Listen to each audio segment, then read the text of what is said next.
Presiden Soeharto merupakan presiden kedua di Indonesia. Beliau pernah mengatakan bahwa food is my last defense line.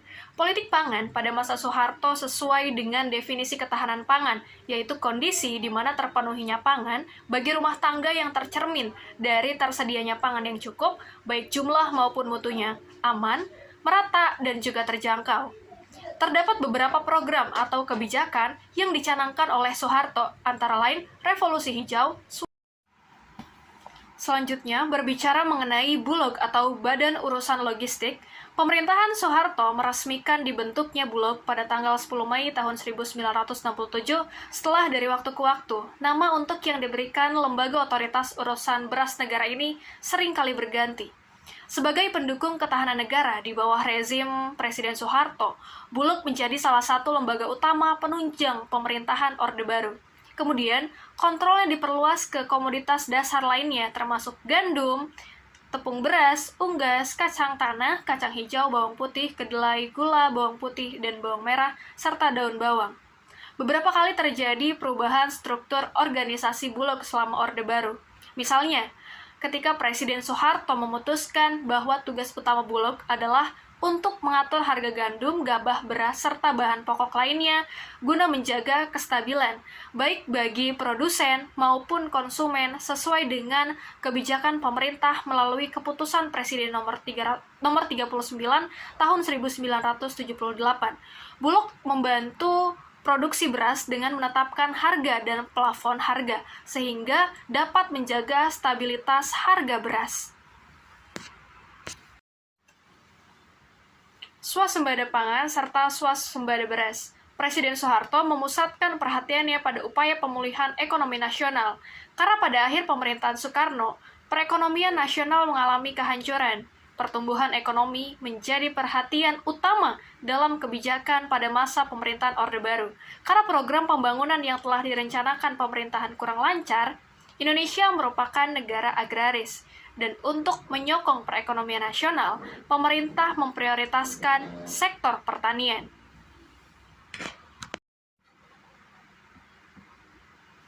Revolusi Hijau adalah salah satu kebijakan dalam bidang pertanian yang dilaksanakan oleh pemerintahan Orde Baru. Revolusi Hijau adalah salah satu dari program pembangunan untuk mengusahakan perbaikan ekonomi negara setelah masa Orde Lama telah selesai. Masalah inflasi dalam negara juga menjadi latar belakang dilaksanakannya Revolusi Hijau. Meningkatkan produksi pangan berupa swasembada beras merupakan langkah awal yang dilakukan Presiden Soeharto. Pada waktu yang bersamaan, untuk meningkatkan produksi pangan, muncul upaya untuk mendirikan gerakan pertanian di berbagai belahan negara tengah, yang dikenal dengan Revolusi Hijau. Suatu kebijakan dibuat pemerintah untuk membantu perkembangan pertanian rakyat yang bertujuan untuk meningkatkan pendapatan negara serta mensejahterakan kehidupan rakyat. Sebagai bukti, pemerintah memulai program Repalitas 1 pada tahun 1969. Kunci utama program ini adalah meningkatkan produksi di bidang pertanian atau beras dengan program swasembada pangan. Untuk permulaan dari Repalitas 1 adalah dengan cara pengenalan kepada para petani teknologi baru. Keberadaan teknologi baru ini diharapkan dapat meningkatkan produksi beras dengan cepat dan dengan kualitas yang baik. Campuran antara pemakaian pupuk serta pemakaian bibit unggul diharapkan dapat menghasilkan produksi beras yang baik dan berkualitas pada saat panen. Sementara itu, ada program nasional yang terkenal dengan nama BIMAS, politik pertanian yang ditekankan pada kebijakan peningkatan produksi beras dikelola dalam BIMAS. Nah, pada program ini, Presiden Soeharto bahkan secara langsung mengawasi perkembangan pertanian sampai ke pelosok desa. BIMAS dilaksanakan melalui program Panca Usaha Tani, yaitu 5 cara meningkatkan produksi panen. Di antaranya yang pertama adalah pemilihan bibit unggul, yang kedua adalah pengairan atau irigasi, yang ketiga adalah pemupukan secara teratur, yang keempat penggunaan obat pembasmi hama, dan yang kelima adalah bercocok tanam dengan pola yang baik. Kelima program tersebut yang menjadi program utama dalam pelaksanaan Revolusi Hijau di tingkat nasional. Swasembada beras. Prioritas pertama pemerintah adalah mengembangkan tanaman pangan, terutama tanaman untuk konsumsi domestik, dan kurang terfokus pada tanaman komersil atau tanaman yang untuk diekspor. Nah, di antara tanaman pangan yang diberi bantuan pengembangan khusus, yaitu adalah beras dan yang paling utama. Beras lebih dari sekedar makanan pokok di Indonesia. Beras bahkan mendominasi ekonomi politik negara. Harga dan ketersediaan beras memiliki pengaruh yang cukup penting pada stabilitas politik di rezim Soeharto. Kekurangan beras adalah bagian dari kelesuan ekonomi yang berkontribusi pada jatuhnya Presiden Soekarno. Pemerintah menyediakan beberapa subsidi untuk pupuk, pestisida, dan irigasi yang membantu untuk meningkatkan hasil dan produksi. Para petani diberikan persyaratan kredit yang murah dan dibantu dengan program-program seperti bimbingan massal yang dimaksudkan untuk membantu para petani menerapkan teknologi baru. Langkah-langkah pemerintah untuk memajukan produktivitas pertanian itu mulai menampakkan hasilnya sewaktu memasuki dekade tahun 1980-an, serta mencapai puncaknya, yaitu berhasilnya dicapai swasembada beras pada tahun 1984.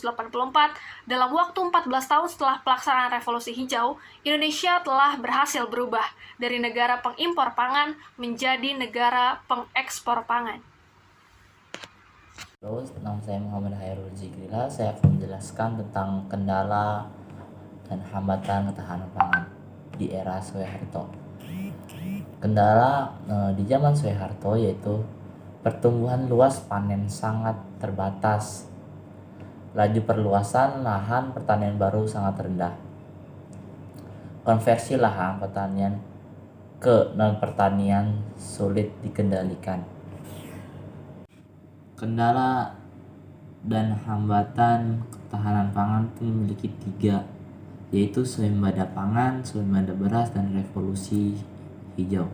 Swasembada pangan menjadi program pembangunan pertanian yang strategis karena memiliki dampak luas ketersediaan pangan dalam jumlah yang cukup, mutu bahan pangan yang baik, serta nilai gizi yang tinggi. Memiliki dampak yang luas pada perekonomian dan mutu sumber daya manusia. Beras sebagai bahan pangan utama menjadi target utama pemerintah untuk mencapai swasembada. Hambatan ada 4 hambatan, yaitu alih fungsi lahan, perubahan iklim, urbanisasi, dan pertumbuhan penduduk, membawa dampak terhadap tata kelola bidang agro secara keseluruhan. Untuk itu, keseriusan, dedikasi, komitmen, dan bertanggung jawab semua pihak untuk dapat mewujudkan swasembada dan ketahanan pangan nasional, baik untuk saat ini dan bagi generasi penerusnya. Pengaruh negatif pada era Soeharto. 1. Kemiskinan petani masih mencolok. Keberhasilan pembangunan pertanian yang dicancang oleh Soeharto ternyata memunculkan adanya konflik kesengajaan sosial di perdesaan.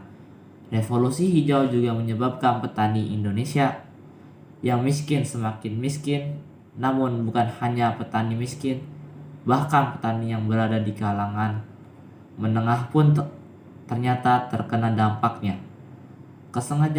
Kesengajaan di perdesaan tersebut adalah dikarenakan oleh adanya teknologi serta sarana pertanian yang disediakan oleh pemerintah.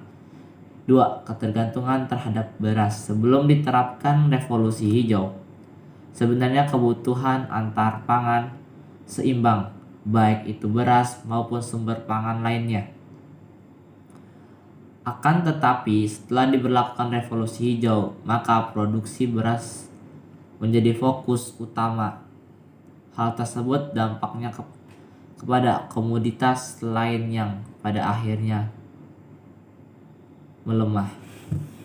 Swasembada beras tidak bertahan lama, karena pada tahun 1990 Indonesia kembali mengalami defisit atau penurunan beras sebesar 48.000 ton. Keadaan tersebut mengantarkan Indonesia pada ambang krisis pangan seperti yang pernah terjadi pada masa Soeharto. Sebenarnya peningkatan produksi padi masih tetap berjalan pada tahun 1990. Meskipun berada dalam laju pertumbuhan yang sangat lambat sekitar 1,40%, namun tetap setelah diberlakukan Undang-Undang Dasar Nomor 7 Tahun 1996 tentang pangan, justru impor beras mencapai puncaknya. Revolusi Hijau. Sebelum 1960-an, nama pupuk buatan seperti urea, TSP atau SP36 maupun KCL sebelum dikenal, petani kala itu memupuk dengan pupuk dari pabrik, melainkan pakai pupuk kandang, kotoran sapi, produksi padi jagung, ubi dan sayuran yang keluar dari lahan pertanian saat itu tetap tinggi dengan rasa yang lebih enak. Intensifikasi pertanian, pemakaian pupuk pabrik, dan penggunaan varietasi tanaman baru digagas melalui program Revolusi Hijau pada tahun 1960 dan awal 1970-an. Organisasi pangan dan pertanian Perserikatan Bangsa-Bangsa gencar menjalankan revolusi hijau di seluruh dunia.